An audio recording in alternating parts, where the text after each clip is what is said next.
Sir, आप बांके बाजार में भारत बंदी का नेतृत्व कर रहे थे, कैसा रहा बंदी से? आज बांके बाजार प्रखंड में जो भारत बंदी का नेतृत्व माननीय चंद्रशेखर आज़ाद जी और बसपा के सुप्रीमो और आरजेडी के सुप्रीमो आदरणीय लालू प्रसाद यादव जी और अन्य संगठन के माध्यम से जो बंदी किया गया, सारे संगठन के लोग और राजनीतिक पार्टी के लोग बढ़ चढ़कर हिस्सा लिए। और इसमें ये नाम केवल एसी एसटी के लोगों के लिए बंदी था, लेकिन इसमें आज हम जो देखें, इसमें एसी एसटी ओबीसी और माइनॉरिटी सभी समाज के लोग बढ़ चढ़कर इसमें भाग लिए। इसलिए मैं अपने तरफ से हम सभी को बहुत बहुत बधाई और धन्यवाद देता हूं कि उन्होंने आज की बंदी को बहुत ही शांतिपूर्ण तरीके से सफल बनाने में कामयाब हुए हैं।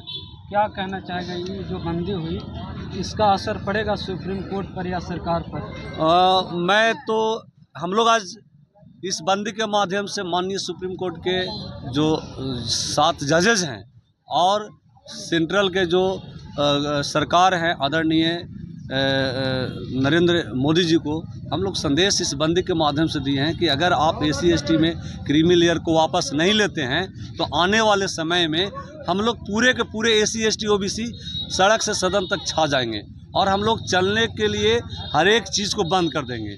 जब तक हमारे चीज़ को आप अधिकार को आप मतलब जो आप काटने का बात कर रहे हो इसको वापस नहीं लेते हो, तब तक हम लोग लड़ाई लड़ते रहेंगे। कुछ लोग का कहना है कि मोदी सरकार ये बार बार प्रयोग कर रही है आरक्षण को समाप्त करने का, तो क्या? जी बिल्कुल एसी एसटी एक्ट में भी ये कुछ परिवर्तन लाने की बात किया था, जिसको 2 अप्रैल 2018 को हम लोग जोरदार बंदी किए थे और वो मतलब वापस किया। ये नरेंद्र मोदी सरकार ऐसा चीज़ है कि पहले छेड़ते हैं और आवाज़ उठवा के सब चीज़ हमारे पास बाबा साहब संविधान में दिए हैं, लेकिन ये क्या करते कि छेड़ते हैं और छेड़ कर वो देखते हैं कि लोग जागा हुआ है कि सोया हुआ है, तो जो लोग सोया हुआ है उसको समाप्त कर देता है। और एसी एसटी के लोगों को हम धन्यवाद देते हैं, कम से कम अपने हक के लिए लड़ाई के लिए वो रोड से सदन तक लड़ रहे हैं, इसलिए उनको बहुत धन्यवाद देते हैं और इसमें सफलता भी ज़रूर मिलेगी। और हम एक और कहते हैं कि एसी एसटी की लड़ाई से ओबीसी के लोगों को भी सीख लेनी होगी कि आपको ये बिहार में महागठबंधन के सरकार में जो जातीय जनगणना कराया गया था और उसमें एक एक जाति को बारीकी से गिना गया था और उसमें जो 65% आरक्षण की जो बात की गई थी, जिसमें आपको सुप्रीम कोर्ट के द्वारा भी उसको शिथिल बस्ते में डाल दिया गया। हम चाहेंगे कि एक बार उस आंदोलन को तेज धार को कीजिए ताकि उसको फिर से उस पर सुनवाई हो।